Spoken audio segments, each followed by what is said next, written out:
Hello everyone, this is the AK Jedi, and today I thought I'd make a off-the-cuff short video for you today, discussing something rather stupid and silly, um, and it kind of just irritated me on Twitter, for like a short little bit, so I thought I just might as well get my words out. So the title of the article we're going to be discussing is from NPR, a publicly funded rag. It is called 1,000-Year-Old Remains May Be of a Highly Respected Non-Binary Warrior, Study Finds. That's kind of funny, because I'm pretty sure people in the medieval world didn't have our cultural and social,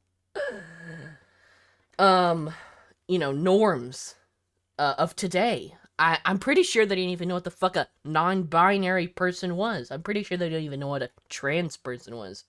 I'm pretty sure they might not even have had a word for it. It's kind of a new invention. Anyway, when I first saw the article, I pretty much knew what they were saying. It was something about, well, they found a body, right? Dressed in long clothing that they thought was a woman's.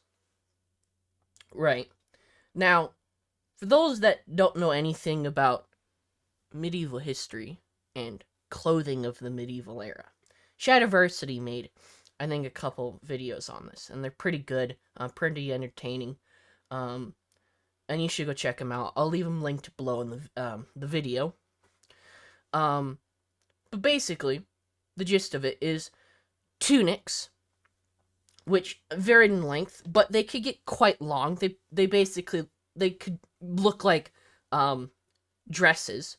Were very popular back in the medieval ages, because they were just more simple to make than pants. Pants require all these seams and things, right? They're not exactly easy than just a tunic, right? And tunics were quite popular back then. A lot of people wore them. Men, women, effectively it could just look, like a man and a woman could literally just swap a tunic for a day and it'd look the fucking same. Because they were just very easy to make. And that's why people wore them back then. Because, it was kind of a shit time back then. You had all these, you didn't have a whole lot of technologies that made your life easier for making your fucking clothes. And that's the general gist of it. So I went down further in the article. I decided to actually read it.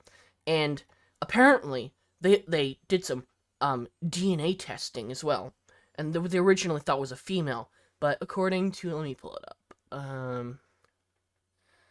the findings are a reminder that biology does not directly dictate a person's self-identity,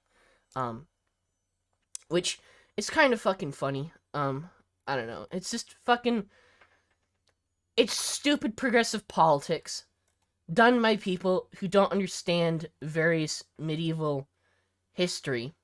They probably have never looked at various tapestries or the artwork done in the medieval period, which is, I'm gonna laugh at that. Again, like, they're fascinated when they see someone dressed in a tunic with the sword. Oh, that's automatically a woman, because clearly only women wear dresses, when that's a modern invention. Well, not a dress, but dress isn't a modern invention. But the idea that only women wear dresses is kind of modern. So the archaeologists did some DNA testing, and based on a small sample that they could use on the body, and it came back that the body might have had Klinefelter syndrome. So they had like two X chromosomes and a Y chromosome. Yeah. So there's also another. Let me highlight this really quick. So the new research indicates that in even an ultra-masculine environment of early medieval Scandinavia, where men with feminine social roles and who dressed in feminine clothing were disrespected and considered shameful. There may have been individuals who did not fit gender norms and still admired, the researchers concluded. So first of all, again, these people think that because a corpse wore a tunic, a long tunic, right? Scandinavia is fucking cold. Never been there. I live in fucking Alaska. It's fucking cold.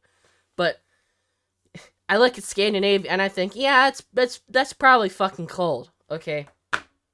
But yeah, these people think that just because a corpse wears a tunic, if a long tunic, then quite simply, that person either must have been a woman, or if they were a man, then they were non-binary or trans, maybe.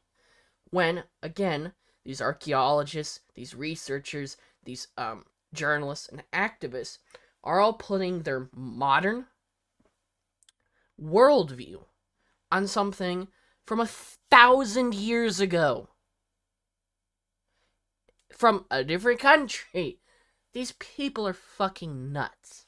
It's very irritating. It's very frustrating when these people just want to slowly erase history, basic historical facts. Because this person wore a dress. No, they wore a tunic. Tunics were common back then. They might have looked like dresses to our modern sensibilities, of which you are accustomed to. You possibly cannot actually imagine living in medieval Finland. I'm pretty sure most of us actually can't, because we were never there. It's 1,000 years ago, okay? Things were so drastically different. So the other problem with this archaeological find, right, is the simple fact that, and especially with these archaeologists, findings and the interpretation, because that's what it is. It's an interpretation of what medieval life was like back then. It's one corpse wearing a tunic made of incredibly biodegradable, materials. If these people understood history, one of the reasons why we have had such troubles finding, gambeson, which is medieval armor, is because gambeson is made of, biodegradable materials. It degrades really, really easily, and so do clothes, just as much. So we don't have a whole lot of, evidence. A lot of things that we do have from the medieval period are things made of, like, metal or clay and, some stuff like that. So, again, that's the other problem with this, is it's one sample. It doesn't really speak a whole lot. Again, it's people putting their own modern sensibilities on something from 1,000 years ago, and it's irritating. Yeah, and it's just a very stupid and silly article that if you want to give a read, go ahead and do so. I don't think NPR and I don't think the archaeologists fundamentally understand the social norms of medieval life through various other evidence. The Bayeux Tapestry has, through depictions, through artwork, has many depictions of tunics and, long dresses for masculine looking individuals in the Bayeux Tapestry. It's such a silly article. Everyone should be ashamed of themselves for this article and for perpetuating this silly idea. But yeah, I thought I'd just get my words out today. Thanks for watching, everyone. Have a nice day.